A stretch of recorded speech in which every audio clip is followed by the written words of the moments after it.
This is Marcia Weeks, and you're watching the Marcia Weeks Show. We're coming to you live from Barbados. Beautiful, beautiful Barbados. Tonight we have with us, coming from Ghana, Honorable Sam George is going to be joining us.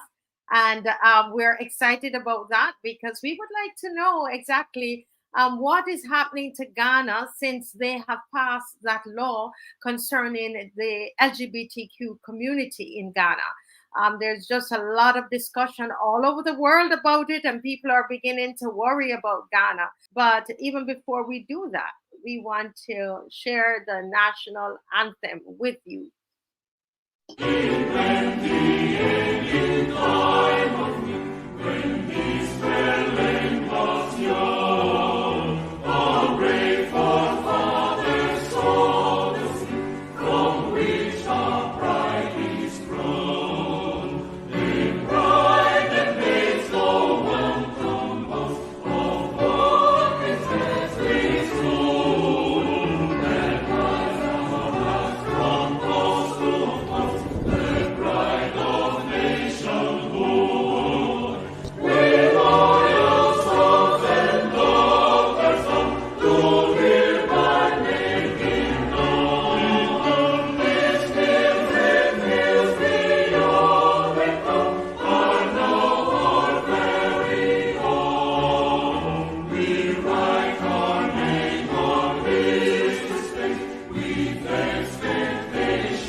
Yes, Barbados. Yes, Barbados. So those of you who are joining us from any of the African countries, from Ghana, wherever, this is the flag of Barbados.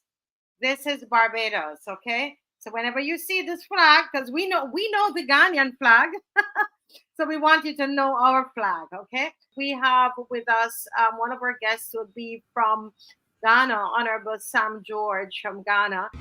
Thank you very much. Greetings to you from the motherland, from Accra, Ghana. It's a pleasure to join you, our brothers and sisters in the Caribbean.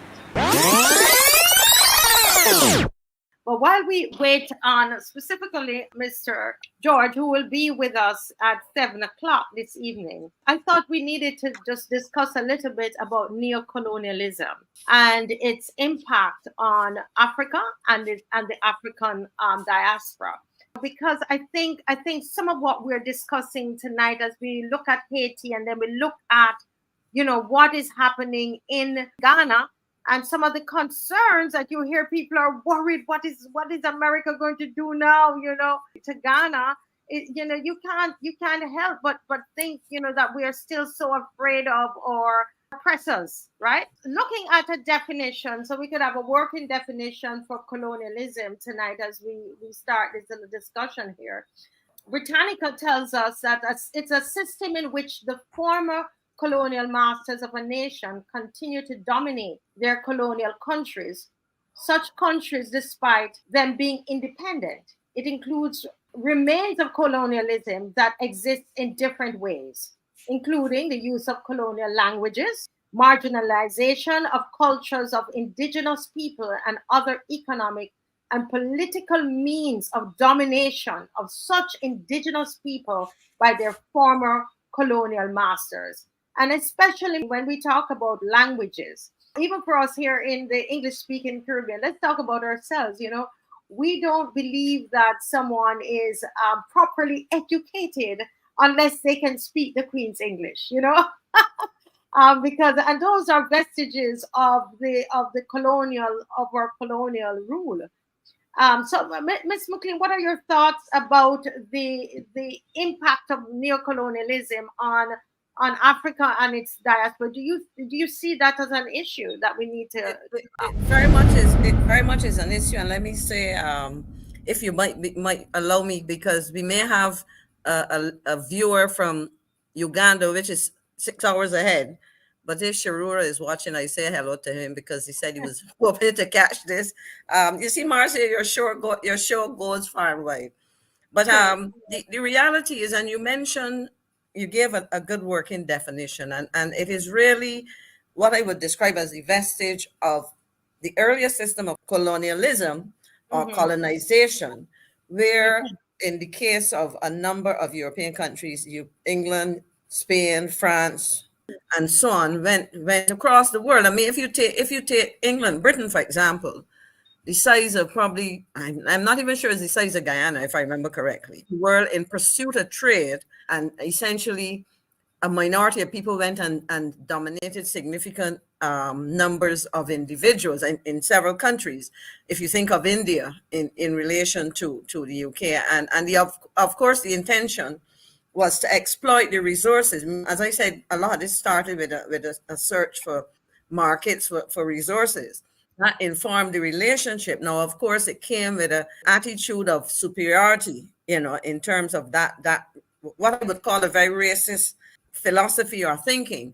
And because they were able to plant themselves firmly in these countries, at the point in time where for some of them, they felt the need to separate themselves at the level of the political operations, but they Mm-hmm. still need to continue domination.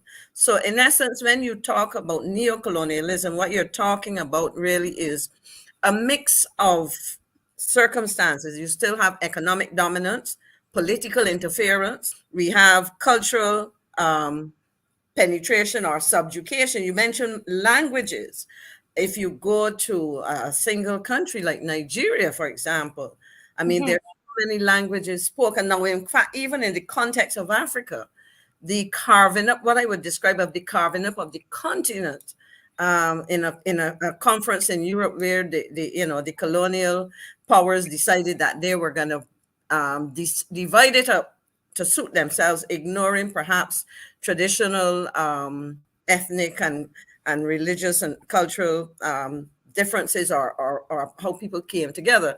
So, in essence, what you had is a system that has remained because of what transpired during that colonial period.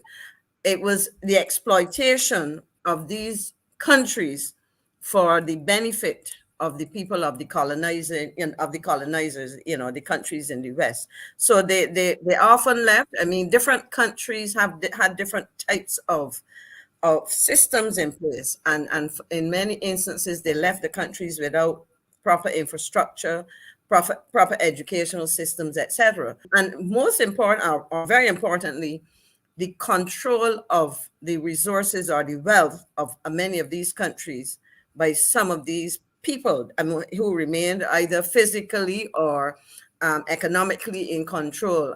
For example, we know of the plantation system in this part of the world, which meant Yes. that large tracts of land would have been controlled and owned, whether you're talking about the Caribbean, or you're talking about a place like South Africa. So what you really have is a system where independence does not translate into what I would call effective independence, where countries are largely in control of their economies, of their societies, etc. And of course, another characteristic, of course, would be what we can describe as power imbalances.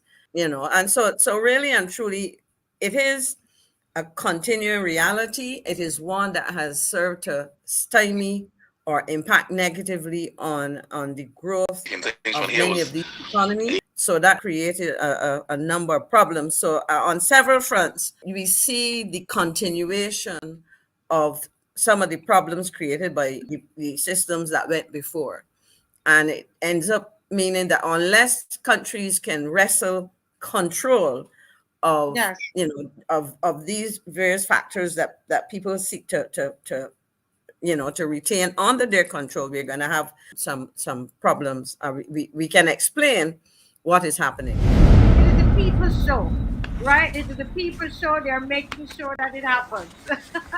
So we wanna thank God for the people of Barbados. It's their show. But Mr. Franklin, we've been talking about neocolonialism and its impact on Africa and the African diaspora. What are your thoughts on that? To talk for me to talk about neo-colonialism, I gotta talk about colonialism first, Yes. and because that is, and basically that is racism, because they have this superiority complex. They feel that they were better than all of us. They had to civilize us, and they conquered territories like India that was far more progressive than them. Africa, they brought people to Barbados who could recite the Quran, and you Mm-hmm. could and call them heathens because they have this superiority complex. They feel that the white people I'm talking about, they feel that they're better. This book that I have here, I keep it and I read it ever so often, but I gotta take it in small doses because it might get me angry and go beat some white people. It's called the Stay in Power: The History of Black People in Britain. I first came across this book many years ago when a friend of mine who he was married to a white woman, a white English woman. He said, "Kaz, when if I had read this book before I married a woman, I got married to you, because he then saw how bad it was for black people because he left Barbados and went to England, and Barbados we still semi worship the white people, and but he went over there and he found a white lady who liked him and stuff, and they got together and had children.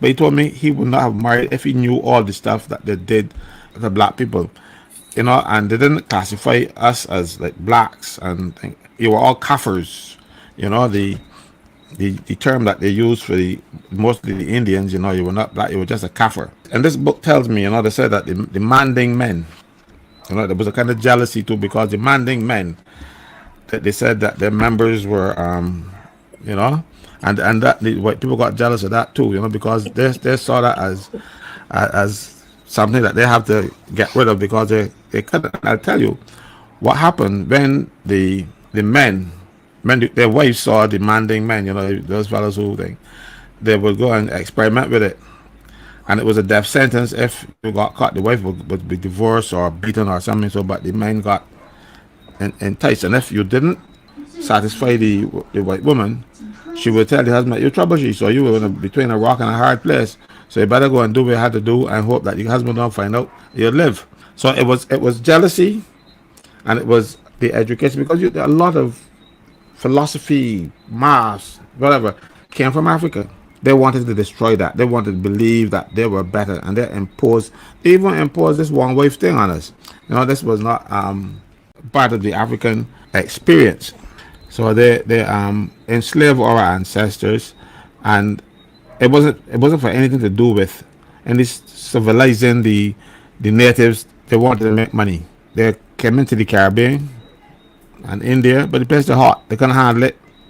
So they brought people who they think could work in these fields. It was nothing more than that. And abolition wasn't something that Wilberforce got for us, and it became uneconomical to maintain slaves when you could free them, and then you didn't have to be responsible for their food because there wasn't any medical bills or anything. So that if you got sick, you died. So it was basically it was cheaper. The Otto Badger in Antigua, who was a member of the assembly, Antigua didn't go through the apprenticeship system where they had to go this 4 years before they finally released them, because he said Ben in the Antigua house, he said he did the numbers. He was always opposed to it, but when he did the numbers, he realized it was far cheaper to till his fields with free labor because they paid them pittance than to keep the slaves captured. So that's they got, but they didn't have anywhere to go. I think it wasn't too big. Same thing with Barbados. And if you get escaped in Barbados, we're going to hide under somebody's cellar. It didn't work out for us. Mind you, Jamaica, they had a better deal. They could go in the hills. You had the maroons. But then they gave us independence. It was negotiating from a position of superiority.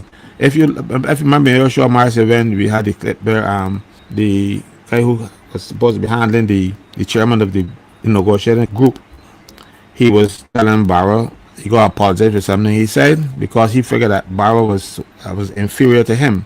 So Barrow let Right. him know who was the boss, and but that was it. They always had this superiority, and they negotiated terms and conditions of our independence that will still leave them, especially in the francophone countries, leave them in charge, leave them raping the country still.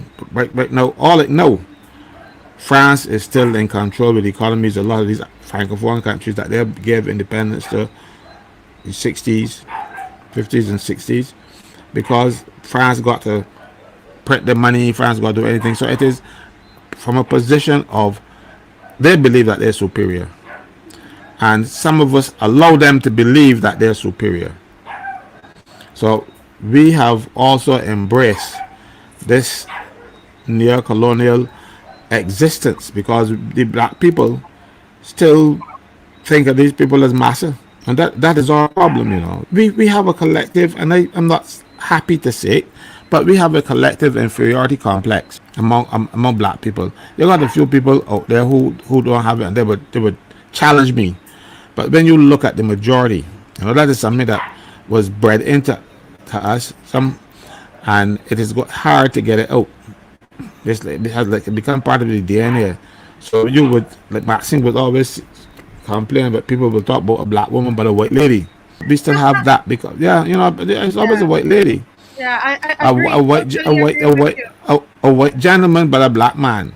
Yeah. It is what they have bred into us, and we have not been able in all these years after independence. I don't think it's gonna happen in my lifetime, and I hope to live well long. Um. And let me just introduce this gentleman that we've been passing around his videos all about. I've gotten them. I don't know how many times they've put it up. They've just been sending his stuff all about throughout the region. And so the Caribbean welcomes tonight Mr. Sam Narty George. He was the assistant director at the office of the head of civil service from 2010 to 2014 and a communication specialist at the office of the president from 2014 to 2016. In 2021, together with other members of parliament, he proposed a law criminalizing homosexuality and many forms of LGBTI support and activism. He was born January 22nd, 1985. He's a Ghanaian politician. He's a member of the National Democratic Congress. In 2015, he defeated the incumbent E.T. Mensah to represent the party in the 2016 parliamentary elections of Mingo Prampam constituency. I hope I've done justice to those places. Sam George is currently a member of both the Public Accounts Committee and the Communications Committee. And we say from Jamaica, Barbados, St. Vincent, Trinidad, everybody's watching. And we join in. And as Camille Allen from Barbados is saying, greetings, Honorable Sam Nardi George. It's an honor to have you here. Welcome, sir. Thank you very much. Greetings to you from the motherland, from Accra, Ghana. It's a pleasure to join you, our brothers and sisters in the Caribbean. Yes, sir. It's really an honor to have you here. When we say have you here, like you're here physically, you're visiting us virtually. Have you ever been to the Caribbean region, sir? Yes, I've been to Bahamas twice. You've been to Bahamas twice. Oh my Yeah. goodness. Well, everybody on here is going to tell you to make sure you come to their country. We have people watching from Trinidad and, of course, Barbados, because the show is located in Barbados. And people are on from Jamaica and St. Vincent and the Grenadines and various Caribbean countries. Everybody's going to come and, want to tell you, come to their beautiful country. And so next time you come, make sure you visit one of somewhere else. I hear you. There was a trip planned to Ocho Rios with a few friends. It will happen in the shortest possible time, and maybe we'll use the opportunity to see the other part of the Caribbean. Beautiful place. Yes, wonderful. Let me just introduce you to Mr. Caswell Franklin. He's, as I said, he's based here in Barbados. The show is based in Barbados, and he is one of our leading trade unionists here in Barbados from the Unity Workers Union. And beside him, right there, is Miss Maxine McLean, and she's a former Minister of Foreign Affairs. So she's been following your videos, and we are excited to have you here, sir. Now, we've received several questions, Honorable George, from various persons within the Caribbean region. The first question we want to ask you is if you can explain to us the climate in Ghana, before this new legislation was passed. Why was it necessary for this new legislation that, and when it comes on to the LGBTQ community, that is very harsh? Why was it necessary, sir? All right, thank you very much. Ghana's always dealt and lived as a very hospitable nation. In fact, one of the biggest things Ghana sells is our hospitality. We've got quite a number of diasporans who've returned to Accra. In my constituency in Ingo Pram, I've got a huge Jamaican community that of Jamaicans who've come back to the motherland, who have relocated, have been given Ghanaian citizenship. We're big on welcoming people from all parts of the world. However, our culture is a very big part of our identity, and we believe that our culture must be respected by everyone who comes into our country. I mean, I can't visit your house and say that in your house everybody drinks water naturally through their mouth, and say that in my house where I come from we drink water through our ears, and so as my host you must stop drinking water through your mouth, you must start drinking water through your ears. That's unacceptable. And so Ghana's always had legislation that criminalizes unnatural canal knowledge. Ghana gained independence as the first Black African country in sub-Saharan Africa in 1957. In 1960, we passed the Criminal Offences Act, Act 29 of 1960, and Section 104 of that act clearly states that unnatural canal knowledge is prohibited. It criminalizes unnatural canal knowledge. Now, it's been on our statute books for a while, and since 1960. In 2014, the Supreme Court of Ghana distinguished that act when it went before the Supreme Court for interpretation. The Supreme Court defined natural canal knowledge in a landmark case called Banusin versus the Republic. Now, in that case, the Supreme Court stated what natural canal sex was and described it as natural intercourse between a male and a female. That had the slightest level or a certain level of penetration of the female sexual organ by the male sexual organ.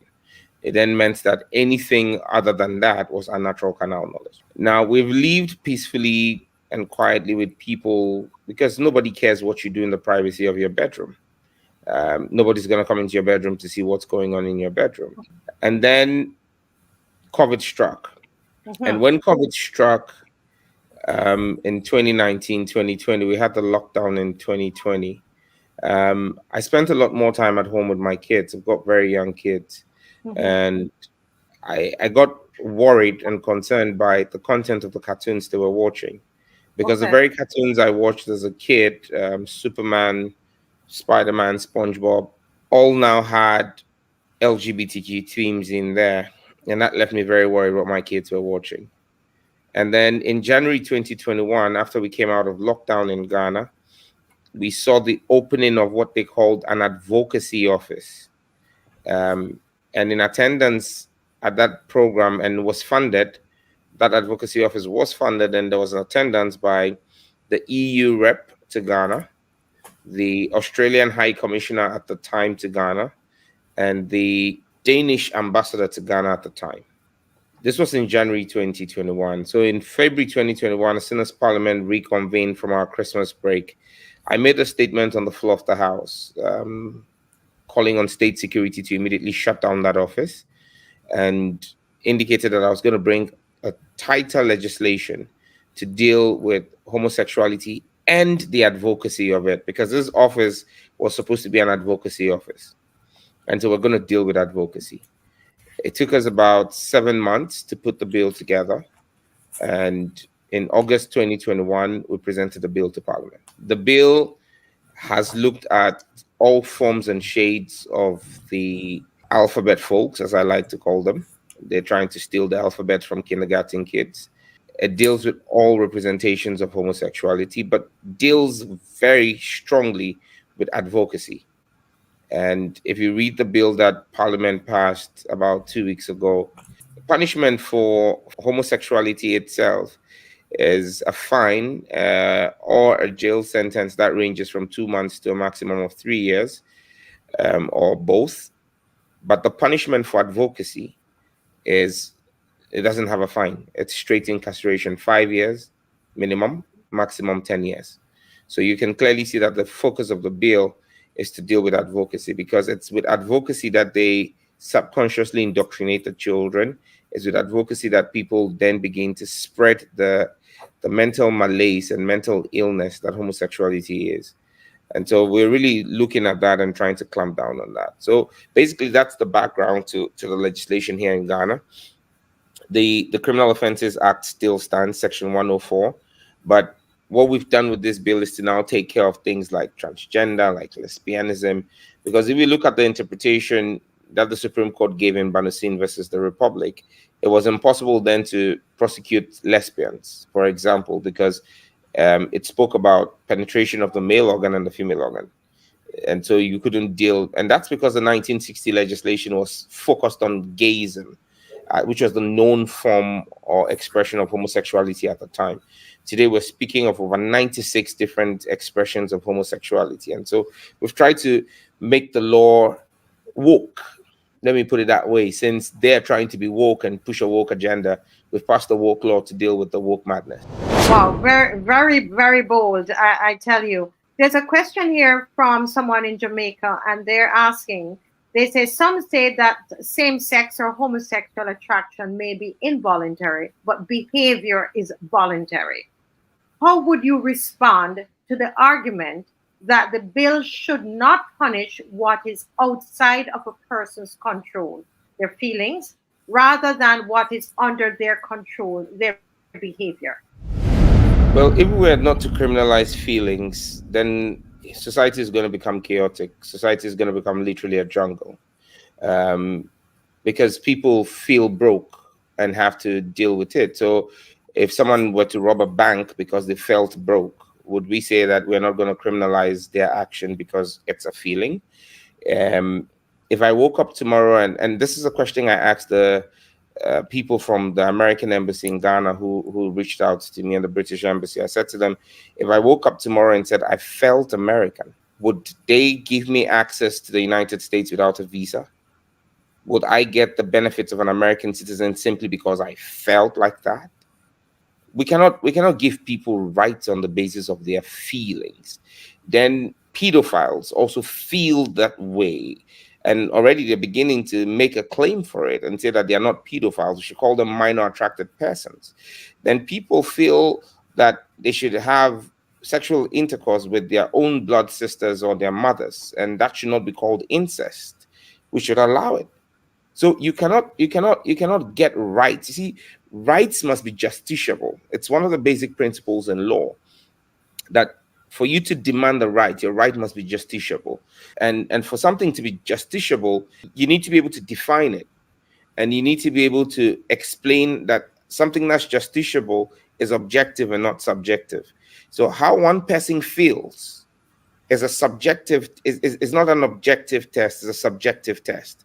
And anything that's subjective and not objective cannot be justiciable. And so your feelings are subjective because your feelings are only related to you. And then you cannot get a right that is justiciable on the basis of what you feel. You understand me? And so that's why you can't separate the behavior from the act. Again, let's be very clear on one thing, Um, when people say they feel one way or the other, um, look, let's call a spade a spade. As kids, we all as a boy growing up, I played with my mom's clothing. I mean, I wore my mom's high heel shoes. I put her wig on my hair. It didn't make me want to become transgender. My parents didn't look at me and say, "Oh, he's a girl trapped in a boy's body." No, that was me as a kid exploring. The girls who tried to wear their father's shoes or see if they could fit in a trouser didn't make them a boy. Today, we're taking away the innocence of children and not allowing them to be children, and destroying these children all on the basis of claiming that they are kids who are trapped, boys trapped in girl skin or girls trapped in boy skins, and destroying these children. And 30 years on in the United States, you can see the effect it's having on people who've gone through this irreversible hormonal treatments and surgeries that have made them transgenders. And so, look, I keep saying that what you do in the privacy of your bedroom is not my business. But once you take your personal idiosyncrasies and personal sexual preferences and seek to make them the object of public advocacy, then prepare for public legislation to deal with your public advocacy. And that's what's happening here in Ghana. So my response to the legislation is to public advocacy of what should be people's private business. Keep it in Yeah. your bedroom. Don't try to indoctrinate my child.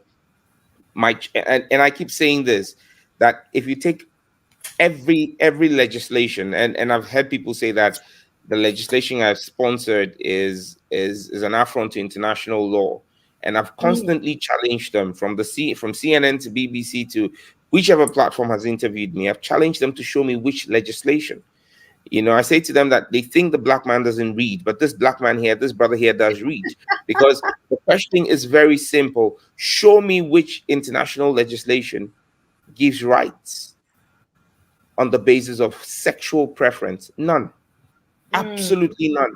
And I say to them that in Ghana, for example, and again, laws are jurisdictional. So you cannot look at what happens in Jamaica or what happens in Bahamas and try to use that to pass legislation in Ghana, because even though we may be very similar, we're very different as well. We have our unique jurisdictional identities. If you take Ghana's 1992 constitution, which is the supreme law of Ghana's land, of the land here in Ghana, it says that it gives a lot of rights to Mhm. citizens. However, it doesn't give them rights on the basis of sexual preference, and even the right to life. The Constitution says that Parliament may pass legislation that would curtail your right to life or any other right you enjoy in the Constitution on the basis of three grounds: public health, public safety, and most importantly, public morality. Mm. This is in Ghana's Constitution. Public morality. And so it's important that we realize that LGBTQ is an affront to public morality, it's an affront to public health. When you look at the health consequences of homosexuality, because you look at the CDC, and the CDC is clear that if you take homosexual people, they're 400% more likely to contract HIV/AIDS. That's a health scare. That's a Mhm. bill on the public purse. If you take Mhm. homosexuality, they're 40 times more suicidal than straight men. They're 40 times more likely to abuse substance than straight men. That in itself is a public health crisis. So if we pass legislation curtailing rights, even if they were to exist, we will be doing so on solid grounds. Again, when you take the African Charter on Human and People's Rights, it states clearly, I think in Article 18 or so of the African Charter on Human Rights, that the family is the base unit and the state must take the appropriate steps to protect the family from any assault, and that the family has the sole right to determine Mhm. how the child of that family is educated. Sole right belongs to the family, not an educational board, not a government Mhm. ministry, not a president. The family. It's my child. it's my responsibility to bring that child, and not an educational board. You don't choose how to train and bring up my child. Absolutely not. So that's basically what this is. This is straight talk. We're getting straight talk here tonight, and I can tell you, I could see where your law degree, is coming into full effect and working in this season. This is so important. Now we have a question from Trinidad. As I said, this we have a Caribbean issue. This is a real challenge where we're seeing our leaders are being almost, they're under pressure to bow and to bend and to change our family structure, etc. Now Trinidad is asking.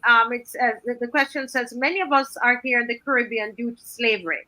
As you know, money played a major role in the evil of slavery. Do you think this is happening with the LGBTQ issue in Africa? And if so, how can you effectively respond to that challenge? Well, absolutely. Money's playing a big role. Money's at the base of everything that's been done here. I mean, since 2021, when I brought this legislation, there have been several offers that have been made to get me to drop the bill, both from forces within Ghana and forces outside of Ghana.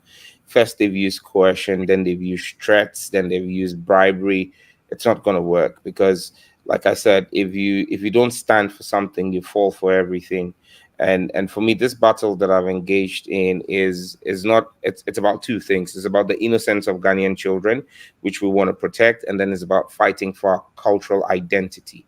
We are not going to lose that because the West has lost this identity. Their societies have collapsed because they've destroyed the family unit, and we're not going to import the problems and sicknesses of the West into Africa. However, the truth must be said that you have a lot of corrupt leadership here in Africa. And I'm sure it's a similar thing in the Caribbean. Corrupt leadership that's up for the highest bidder. They've lost their morals. They've lost their values. Many of them have corrupted themselves so badly that they're even being blackmailed into supporting this.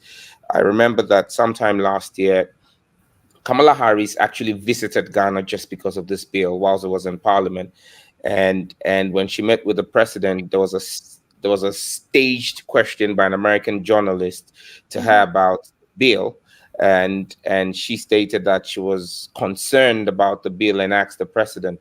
And as usual, because the current president of Ghana, with the greatest of respect, is a big disappointment to the Ghanaian people and has sold out to the LGBTQ cabal, he literally ran away from the bill and said, I don't know anything about the bill. It's a private member of parliament who is sponsoring that bill, and so we'll see where it gets. They never thought we'll be able to get the bill through parliament because they tried to use the executive power to whip their members not to get the bill to pass through parliament.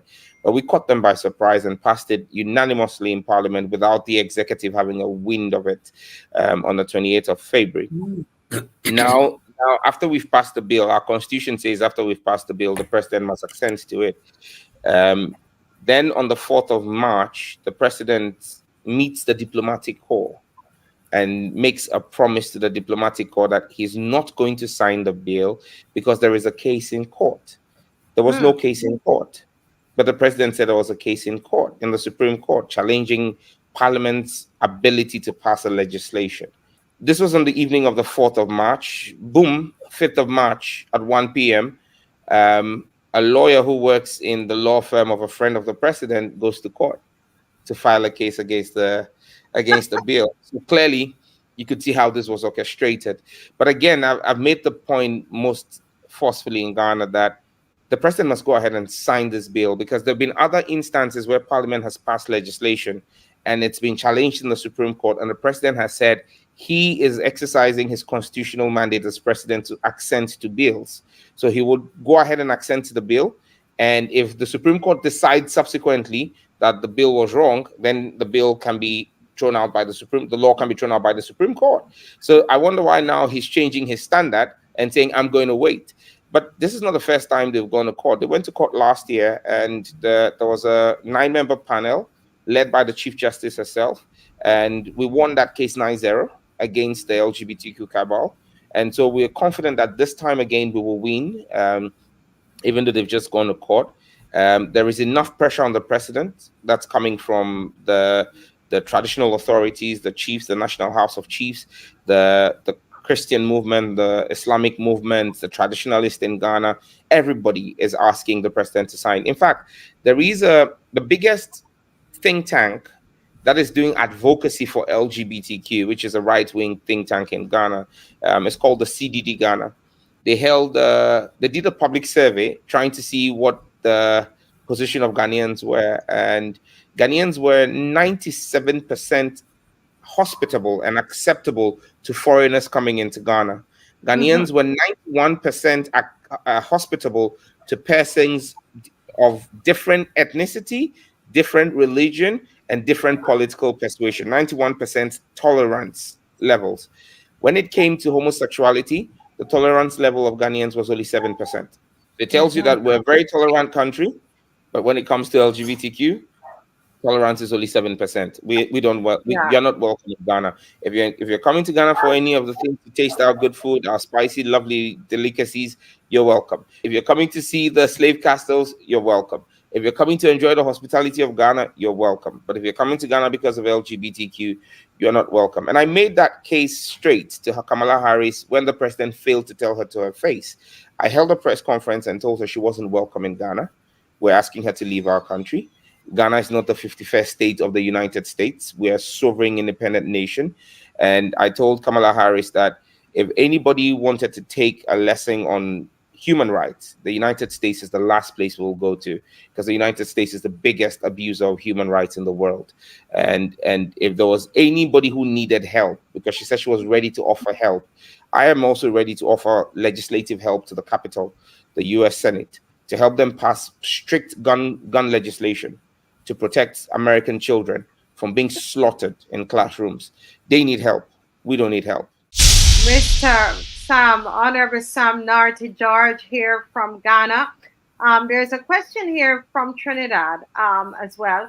And it says, since there is a strong evangelical movement in Ghana, what are the church leaders and prophets saying and doing on the issue of the LGBTQ? I know you touched on it a bit a while ago, but the person is asking, do you think they're doing what needs to be done? And we're asking that because somehow in the Caribbean, we feel like the church seemed to be becoming afraid and not wanting to speak out and so on.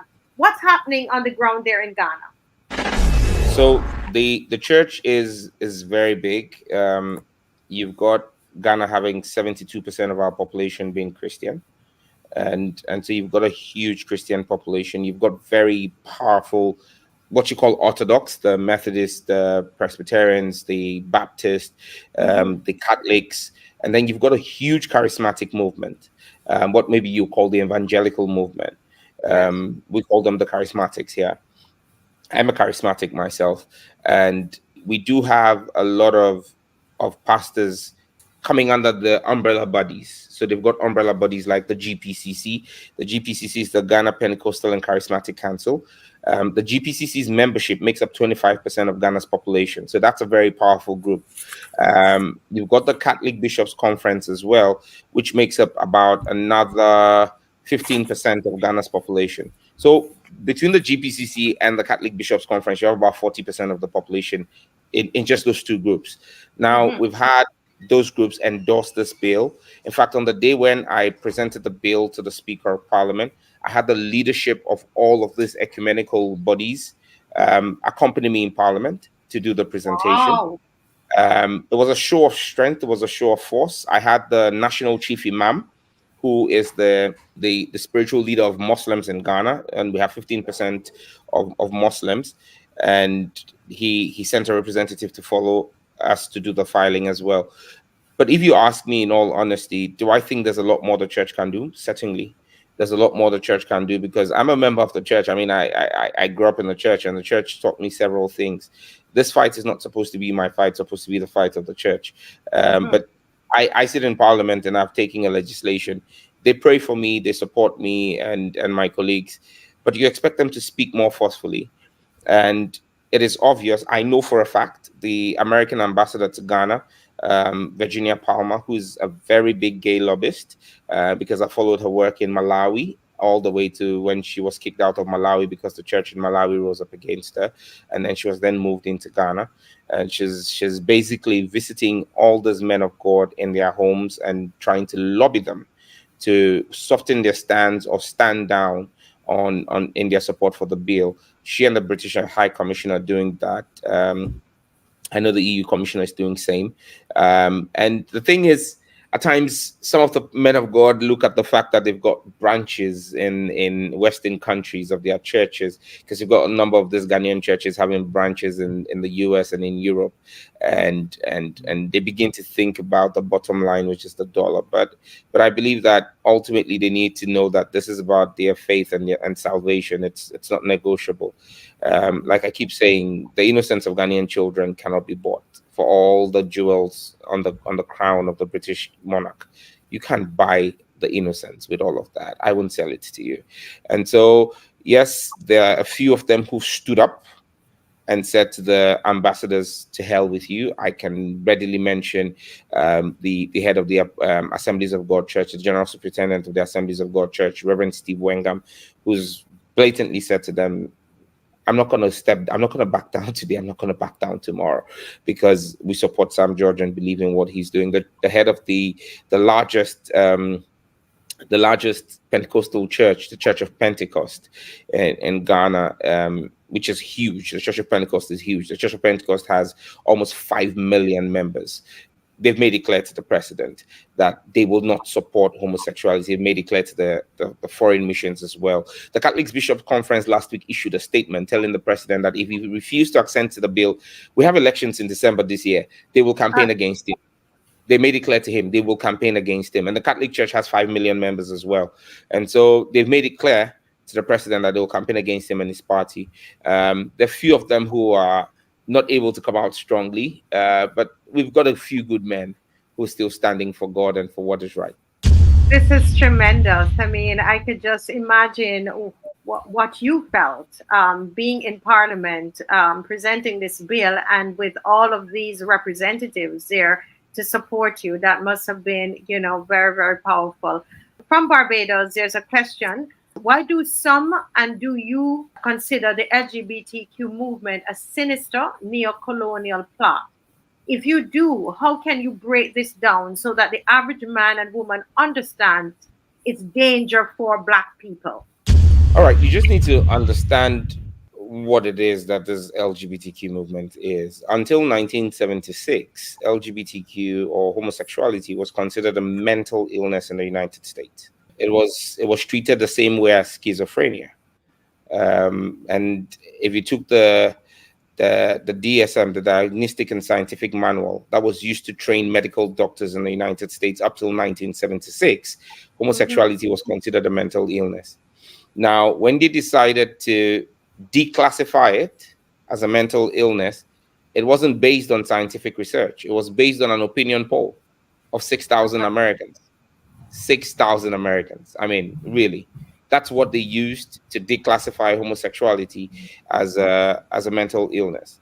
And for me, it was purely political. It was a political campaign that had been waged. And if you look at what they've done, they've targeted certain demographics. And if you look at the United States, for example, within the African American community, homosexuality is quite prevalent and quite huge there. And it's a systematic thing. If you looked at the US in 1894, the growth rate, population growth rate in Black American families was 9.2. 9.2, meaning for every Black American family, they had about 9 children. And the growth rate in white American families was 2.1, meaning they had literally just 2 children. Now, what they've done, if you fast forward to the African American family, the Black American family in 2024, what the growth rate is 1.9, which means that the average African American family is having less than 2 kids. Now, once your population growth rate for any demographic drops below 2, that demographic is dying. Because when you have 2 children, it means a man and a woman have had 2 kids. And so 2 is basically sustaining the population size. That is giving the possibility that none of those children die. So what they've done is, and if you look at Africa, and I'm sure they're doing the same thing in the Caribbean, they have this population caucus movements that are telling you to watch your population growth rate. And if you look at all what they're saying to you, they're always giving you the standard population growth rate at less than 2. It's always around 1.5, 1.8, because they want your population sizes controlled. Now, how did they do that with the Black American community? It was with the privatization of the penitentiary system that put money in the hands of private people for the number of people they had in their jails. Now, how did they get more people in jail? It's by messing up the justice system and jailing more people, sending more people to jail. So money is at the bottom of all of this.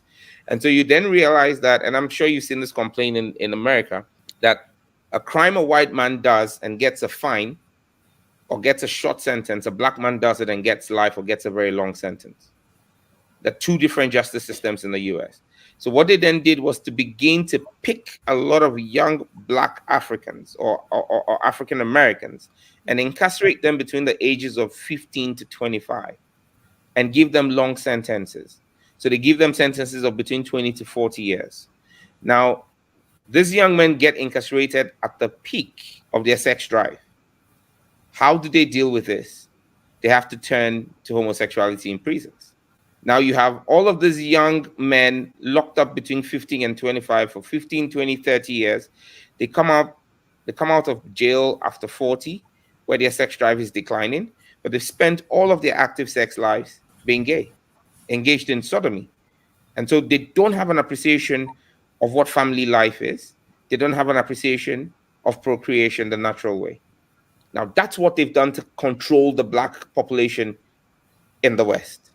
And now you realize that countries like Canada have actually they're facing depopulation. And so now Canada is offering visas like confetti on the African continent. For Ghana, for example, I mean, for the past 30 years, the Canadian embassy has not given up to 1 million visas. However, this year alone, they're giving, between 2022 and 2025, they intend to give 1.5 million visas. So that tells you what's going on. They need the human resource, and they're targeting skilled labor because they don't have it. So Europe is in a population decline, maybe with the exception of Italy and countries like Hungary, but Central Europe is actually in a population decline. So now what they're doing is targeting Africa and trying to control the population using all of this. Now, why we call it cultural imperialism is that you're trying to change the culture of a people. And they're using the poverty of Africa. And it's a sad situation because Africa is the richest continent, but it's the poorest at the same time, because we're so rich in natural resource, but we've got so corrupt leadership that our corrupt leadership has left us so broke, we need to depend on the IMF and the World Bank and on hand-me-downs. And the system is so rigged to make us remain impoverished that unless you have radical thinking, you can't break out of this cycle of poverty. Because, for example, between Ghana, Nigeria, and Cote d'Ivoire, we produce 75% of the world's cocoa beans. Switzerland is the biggest producer of chocolate. They don't have one cocoa tree in Switzerland. Now, Ghana, Ivory Coast, and Nigeria are not allowed to trade our cocoa bean on the Ghanaian Stock Exchange or the Nigerian Stock Exchange or the Ivorian Stock Exchange. You can only trade Ghana's cocoa bean and cocoa powder on the London Stock Exchange and the New York Stock Exchange. Ask me why. To keep us poor. And Ghana is not allowed to trade the powder. We're only allowed to trade the bean. Now, let me just do the mathematics for you here. There are companies in America and Europe that buy the bean on the stock exchange and then trade the powder. Now, 1 ton of cocoa bean will give you 2.5 tons of cocoa powder. However, the cost of 1 ton, for example, if a ton of cocoa bean is going for $6,400 now on the London Stock Exchange, $6,400, a ton of cocoa powder is going for $25,000. So as a country, as a Black African country who own and farm the cocoa, we're only allowed to trade the bean at $6,400 per ton. They buy it, they mill it at a cost of about $4,000 per ton to mill it, brings it to about 10,400. But when they mill that 10,400, they get 2.5 tons, which they then sell at $25,000 per ton. So they buy at 6,400, spend 4,000 to mill, and make about over $50,000, about almost $62,500. So you keep Ghanaian farmers poor, and keep European and American middle very rich. They've rigged the system. If you say you're not going to sell to them, they're gonna have sanctions against you. They're gonna come after you with all of that. It is sick that a country that doesn't have one cocoa tree, not Belgium, not Holland, not Switzerland, these are the three biggest producers of chocolate, and we sell the bean, and then we import chocolate from these countries. It just doesn't make sense. And so tell me if this is not economic slavery. If this is not, if you tell me that you're going to withdraw the aid that Ghana now needs from the IMF because of poor management and because of corruption, that we've entered into an IMF program, you say you're going to withdraw that if I don't accept sodomy and the sale of Ghanaian children's innocence. Tell me how that's not cultural imperialism. Because the same United States of America goes to Qatar and does business with Qatar. The trade with Qatar, the trade with Saudi Arabia. And in Saudi Arabia and Qatar, because they have the money, you respect their culture, you respect their laws, you respect their traditions. The American football national team went to play the World Cup in Qatar and respected the Qatari law. Qatar punishes homosexuality by death. In fact, Qatar spent $22 billion in building infrastructure for the World Cup. 18 billion out of the 22 billion went to American and European companies who were contractors who worked there. So they like the money of the guys who kill people for being gay, because they get the money from there. Qatar buys $1 billion worth of military hardware every year from the American economy, and so they do business with them. Saudi Arabia is constantly buying F-16s from the U.S. defense contractors, so it's good business. They turn a blind eye to that. When Kamala Harris visits any of those countries, she covers her hair. She wears a hijab to cover her hair. She respects their culture. But then she comes to Ghana and thinks that she can talk down on us. I don't blame her. I blame my corrupt leaders. Miss Maxine McLean, our former Minister of Foreign Affairs, she has a question for you. Can you go ahead, Miss McLean? Sure. Thanks, and let me welcome you to the show. Actually, I have two, because I just want to confirm you are an opposition MP, are you? Yes, or are you because I was yeah. How did you manage to get the legislation through? Because that is quite a feat, at least when I look at our political system. So that's the first question, if you could explain how that worked, because our particular situation is not typical, because there's only one now official member of parliament on the opposition side. But traditionally, even with more members of the opposition, how did you get that to happen? All right, so it's a mixture of a few things. I believe that God has ordered our steps with this, because we've got a speaker. For the first time in Ghana's parliament, as the opposition, we put up a speaker candidate at the beginning of this parliament in 2021. Even though we're in the opposition, we actually won that election. And so we had the Speaker of Parliament being a member of the opposition, even though once he becomes Speaker, he's not an elected member of Parliament.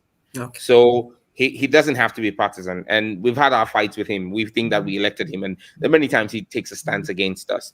But on this particular bill, the Speaker has made a point that he is Catholic and he supports the bill.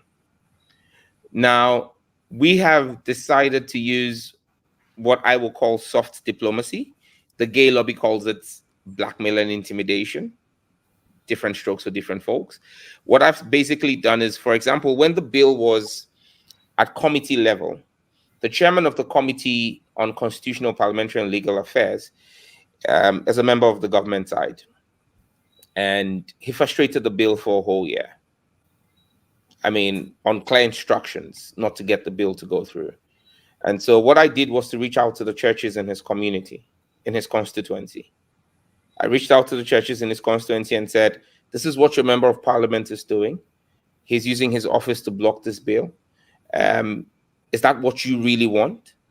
And so when we went on recess in 2022, the MP, as we all do, visited churches to say hi to his constituents. And he called me up after the first Sunday and said, what in God's name are you doing in my constituency? And I said, sorry, what are you talking about? And he said, well, I visited 4 churches, and the introduction in all those 4 churches was, here is our MP, the guy who is fighting the bill against homosexuality, the guy who is supporting homosexuality, and the guy who is fighting Sam George in the church, in Parliament. And the whole church started hooting at him. It happened to him in 4 churches on one Sunday. And then he immediately called me and said, when is the next meeting? We want to have a meeting with you. We need to move this bill. Because then he realized that there was political consequence for him. And that's what we did to all the government MPs. We said to them, the vote on this is not going to be secret. It's open. And we got the media to carry it live. And the speaker will call you and your constituency, the whole country is watching, and ask you how you vote. Because they have sponsored, the gay lobby have sponsored people to contest me in my primaries. Thankfully, I won that election because the church rallied behind me. I won that election. But if they could do that, it's also fair game for us to also rally our numbers against any member of parliament who chooses to stand against the bill. And so on this one, we've used soft diplomacy. They call it blackmail, but we've used soft diplomacy. Ms. McLean, you have another question? Yes, the other one has to do with the actual legislation, because I noted you made on more than one occasion the comment that you have no interest in people's private activities or whatever. And I think that there's also a distinction between the penalties imposed for what you call public advocacy. Now, the question I have is, what conditions does an individual find himself or herself charged in relation to what I would describe as the private element of it? In other words, one element of the legislation, to my mind, criminalizes what I would describe the promotion of the LGBT agenda. And then there's the other component, and I'm trying to understand how that other component is affected. So in other words, how does an individual find himself or herself charged under the legislation? All right, so what I'm going to do is just read the legislation to you so that you get the wording of it, that the sections of the legislation that deal with criminalization. So Section 4 of the bill is titled Prohibition of LGBTQAP+ and Related Activities. Now we say 4.1 says, a person commits an offense if the person A engages in I, sexual intercourse with a person of the same sex. II, sexual intercourse with an animal. Or III, pansexual activity. And we've defined pansexual activity in the interpretation section of the bill. Basically, pansexual activity has to do with those who choose to marry vehicles and stones and all kinds of inanimate objects. Now, a person commits an offense if the person B marries or purports to marry a person of the same sex as that person. A person commits an offense if the person C knowingly marries or purports to marry a person who has undergone gender or sex reassignment, except in the case of a person who has undergone a surgical procedure to correct a biological abnormality, including intersex. So here, when I mentioned the alphabet, we left I out because intersex is basically hermaphrodites. This person is born with both genitalia, and that's a biological abnormality. You cannot criminalize people for that. Now, a person also commits an offense if the person marries or purports to marry an animal or object. And then a person commits an offense if they hold out as a lesbian, a gay, a transgender, a transsexual, a queer, a pansexual, an ally. So even if you're straight and make yourself an ally and begin to advocate for those activities, the law deals with you. holds out as a non-binary or any other sexual or gender identity that is contrary to the binary categories of male or female. Now, we also say a person commits, now this is the penalty, a person who commits an offense under paragraphs A, B, C, D, E, F, or G of subsection 1 commits a misdemeanor and is liable on summary conviction to a fine of not less than 750 penalty units. Now, 750 penalty units comes to about 3,000 Ghana cedis. 3,000 Ghana cedis at today's exchange rate is just around $260. And not more than 5,000 penalty units. Now, 5,000 penalty units goes up to about 75,000 Ghana cedis. Now, 75,000 Ghana cedis is about $3,000. So it's a range. And the judge is going to look at the specifics of the case. It's going to look at repeat offenders, for example, and then that imposes a more severe punishment, or a term of imprisonment of not less than 2 months and not more than 3 years, or to both.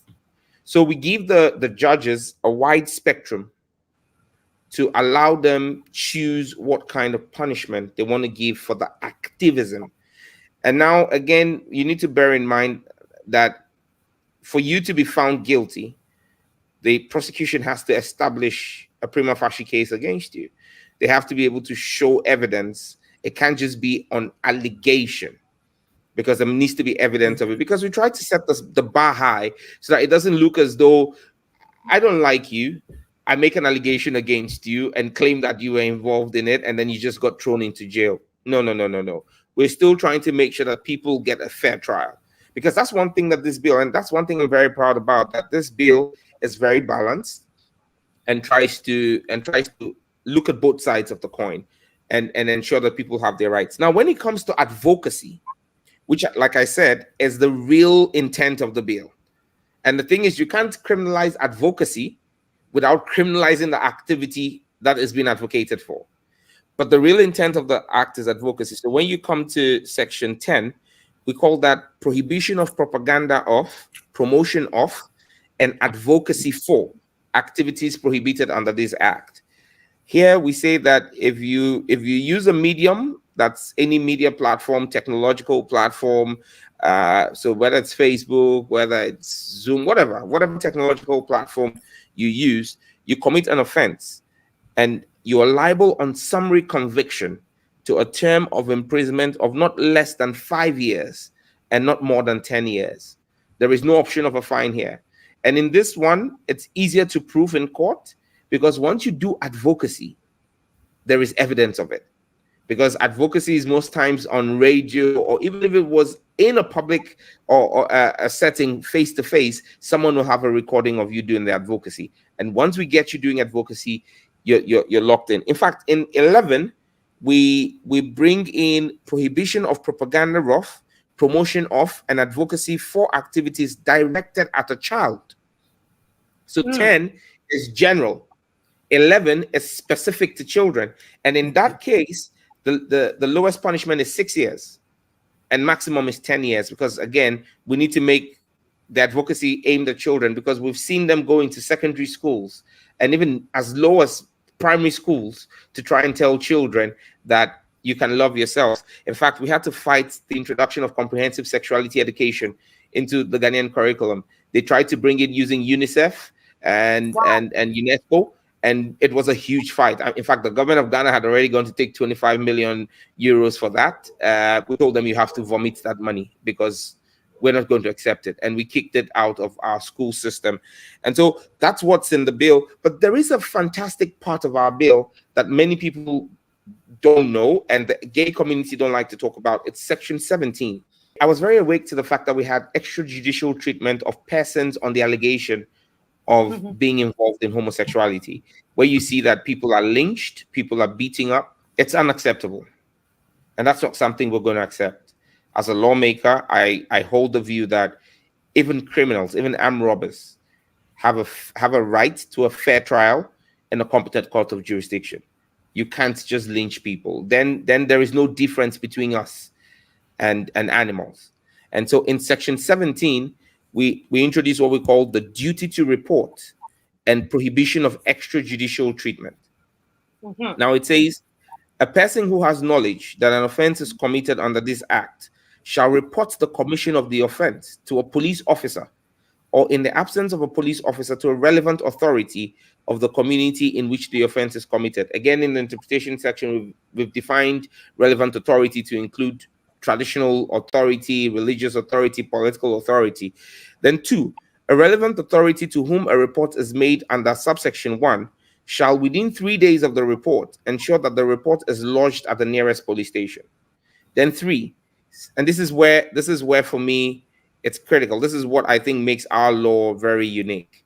Sections 84 to 87 of the Criminal Offences Act 1960 shall apply to a person who commits a misdemeanor if that person verbally or physically abuses, assaults, or harasses a person accused of an offense under this act. So if you decide to exact jungle justice and start lynching people, even if they were involved in homosexuality, you who carries out the lynching would also go to jail for between 6 months to 3 years. Okay. Because we want to ensure that even if the person is engaged in homosexuality, let them have their day in court. Let the law deal with them. So I keep saying to the LGBTQ community, this is the first time they have a legislation that ensures that people will not lynch them, because people know there is a price for doing that. So we try to balance this out. In fact, in the original bill, we actually introduced medical care, but we had to take it out because it's a private member's bill. And in Ghana's constitution, it says that a private member's bill cannot be introduced if it has financial consideration. If there's a financial cost element, it can't be a private member's bill. And so I had to drop that, else the bill would have failed. So what we're doing now is working with the churches. I said to the churches, you don't need legislation because you're already doing it. Last year, we helped 56 people who reached out to us and said, we are struggling with homosexuality, we need help. And some of it is just medical. Some of it is endocrinological imbalances. There are men who have higher estrogen levels than testosterone. And there are women who have higher testosterone than estrogen. And they just need to have this endocrinological balances taken care of medically. It's quite expensive, but the church in Ghana is paying for it. Last year, we treated 56 people. This year, already, we have about 8 people in treatment. And so we took that out of the law and said, so that it doesn't fail in Parliament, we can still continue to do the treatment for them quietly on the side. Mr. Franklin, who is a union leader here in Barbados, has a question for you. Go ahead, Mr. Franklin. Professor Franklin. Well, before I ask my question, I just want to say to you that I am extremely happy to finally meet you. I was following you, and I was also following the people in Uganda when they had their threats thing, and I was praying that you don't cave into this imperialist nonsense, and I'm much older than you. My first child is your age, and so normally I don't have a lot of heroes that are so young, but I would consider you one of my heroes, and I took particular interest in it because when I was, even before you were born, I was a soldier training in Canada, and I trained with some guys from Ghana. I don't know, I lost track with them, Asare and Bompong. I don't know what became of them, but they were gyrologist guys. And so we had a friendship with them. So I always had an interest in Ghana, even though I've never been. So you can invite me when you choose. But I'm very happy to meet you, honestly, but my question though is, I believe that it is inconsistent with your diplomatic status for a diplomat from any country to come and oppose the cultural norms and the laws of the receiving country. And I wanted to see your views on trying to get them put out of the country. Because if you're coming here and challenging the laws, I see they do it here in Barbados, the Canadian ambassador, but we call him High Commissioner to Canada, the Canadian High Commissioner, and we want to, from Britain, they're trying to target our children, and our government is ignoring that behavior, even though it is not consistent with our laws. And I was wondering what your views are about having those people or force asking the government or lobbying to have them removed from the country for um, activities that are that are not consistent with their status as diplomat. All right, thank you. I mean, you're right. Article 42 of the Vienna Convention, which is the Convention on Diplomatic Relations. Article 42 is very clear. It says that a diplomat from from another country must respect the local laws and nuances of your receiving country, of your host country.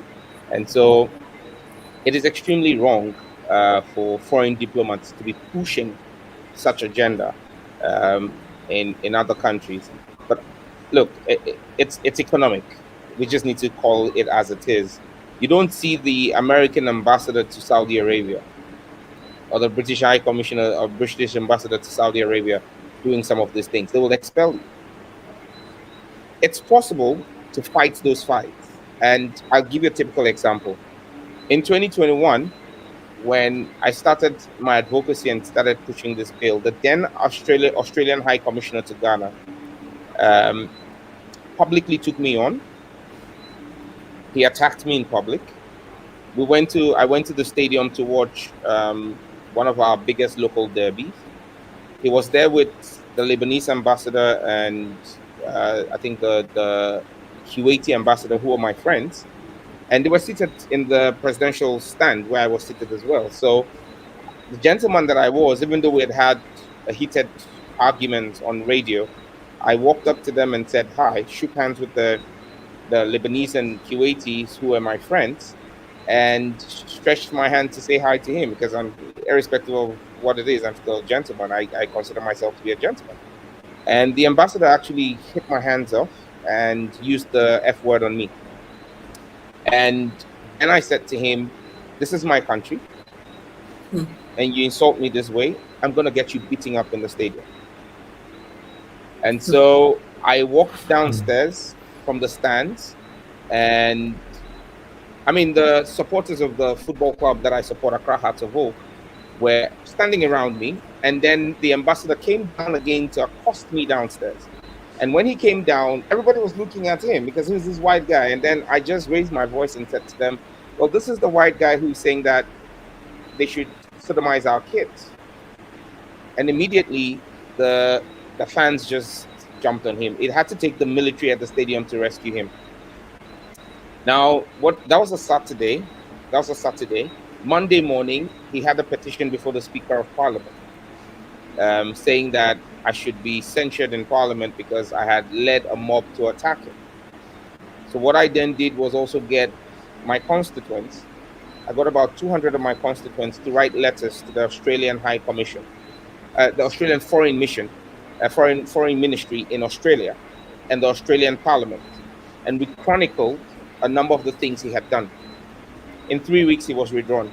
He was sent back to Australia. So it comes back to how you choose to fight. The Americans have decided that their diplomacy is going to be LGBTQ. In fact, they have an LGBTQ ambassador embedded within the Ghanaian embassy.